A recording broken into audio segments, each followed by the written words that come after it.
नमस्कार, पुन्हा एकदा आपल्या चॅनलवर आपलं स्वागत आहे. मित्रांनो, आज घेऊन आलो आहे एक नवीन चित्रपट, जॉली LLB 3. म्हणजे जॉली LLB जो 2013 मध्ये आला होता आणि जॉली LLB 2 जो 2017 मध्ये आला होता, त्याचा पुढचा सिक्वल आहे हा जॉली LLB 3. आणि दोन्ही चित्रपट जे पहिले होते ते एकदम सुपरहिट झाले होते. म्हणजे पहिल्या पार्टमध्ये अरशद वारसी आणि दुसऱ्या पार्टमध्ये अक्षय कुमार होते. दोन्ही चित्रपट सुपरहिट झाले होते. सुभाष कपूर यांचं दिग्दर्शन, कथा पटकथा संवाद याही चित्रपटात तेच आहेत.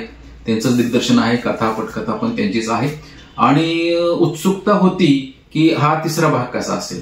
मित्रांनो, अतिशय सुंदर असा हा पार्ट झालेला आहे. चित्रपट खूपच सुंदर झालेला आहे. कारण की जी उत्सुकता होती की हे दोन जॉली, म्हणजे जॉली पहिला जॉली अरशद आणि दुसरा जॉली अक्षय कुमार ह्यांचा चित्रपट आहे. दोघांमध्ये काय पद्धतीची केमिस्ट्री असेल, कसं असेल, ही एक उत्सुकता होती. आणि अतिशय सुंदर पद्धतीने ते कॅरी फॉरवर्ड केलेलं आहे हा तिसरा पार्ट. सुभाष कपूर यांचं उत्तम दिग्दर्शन पहिल्या दोन पार्टमध्ये तर दिसूनच आलं होतं. त्यामुळे ही उत्सुकता ताणली गेली होती. आणि आपण सरळ रिव्ह्यूला सुरुवात करूया. याच्यामध्ये असं दाखवलेलं आहे की सुरुवात झाल्यानंतर की अरशद वारसी आणि अक्षय कुमार एकमेकाचे आपण म्हणतो ना प्रतिस्पर्धी आहेत. अक्षय कुमार अर्थातच चालाक वकील, तो त्याचे क्लायंट्स वगैरे घेऊन जात असतो आणि त्याच्यामुळं हा डिप्रेशनमध्ये जात असतो सारखा. त्या दोघांची सारखी तो तुमयमय होत राहते.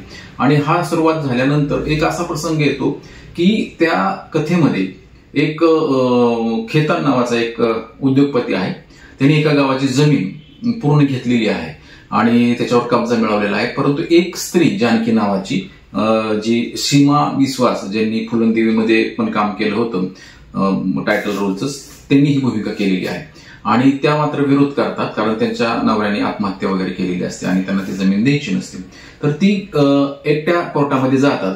आणि मग त्या कोर्टामध्ये त्यांची केस कोण घेतं, तर ते पण एक सस्पेन्स आपण ठेवूया, कारण रिव्हील करायला नको, आपण स्पॉइलर द्यायला नको. आणि त्याच्यानंतर त्यांच्या अगेन्स्ट कोण जातं, म्हणजे खेतान हा एक मोठा उद्योगपती असतो. त्यांची भूमिका ही गजराज सिंग या चांगल्या अभिनेत्याने निभावलेली आहे. आणि त्याच्यात त्यांचा वकील जो असतो तो राम कपूर दाखवला. राम कपूरने उत्तम ट्रान्सफॉर्मेशन केलेलं आहे आणि त्यांची भूमिका पण अतिशय उत्तम झालेली आहे.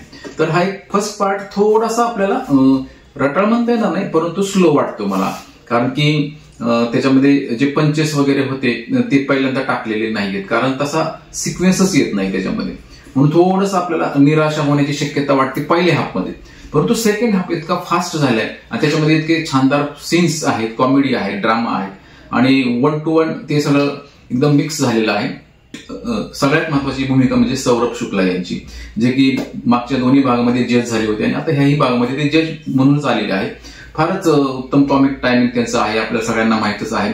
आणि या पार्टमध्ये तर त्यांनी धमालच उडवून दिलेली आहे. आणि सेकंड पार्ट मात्र फास्ट वेगाने जातो आणि आपण मनमुराद हसतो. कॉमेडी, ड्रामा, ऍक्शन आणि थोडेफार इमोशनल सीन पण आहेत एक दोन.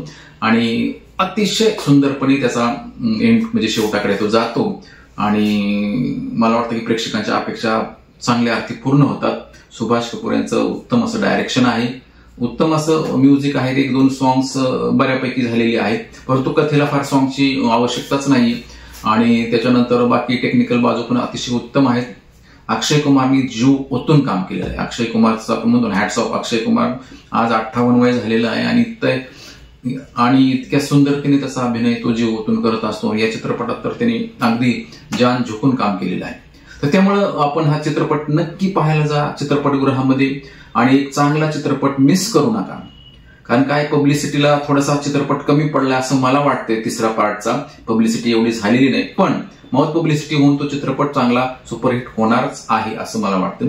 साधारणतः 120 करोडचं त्याचं बजेट आहे आणि ते रिकव्हर होईलच यात शंका नाही. कारण अरशद वारसी पण एक गुणी अभिनेता आहे, तिने पण चांगली भूमिका केलेली आहे. पहिल्या पार्टमध्ये तो होताच.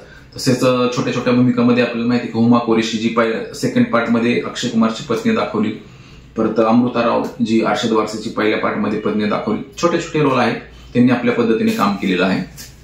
ओव्हरऑल चित्रपट पहिल्या भागापेक्षा सेकंड हाफ आपल्याला अधिकच आनंद मिळवून देतो आणि हा चित्रपट एकदा तरी पाहायला हरकत नाही. कोर्ट ड्रामा आहे आणि त्याच्यामध्ये आपल्याला कॉमेडी भरपूर पाहायला मिळेल, प्लस स्टोरी पण आहे. म्हणजे ओव्हरऑल फुल पॅकेज आहे. त्यामुळे नक्की चित्रपटगृहात जाऊन हा चित्रपट पहा, जॉली LLB 3. तुर्तास एवढे, धन्यवाद.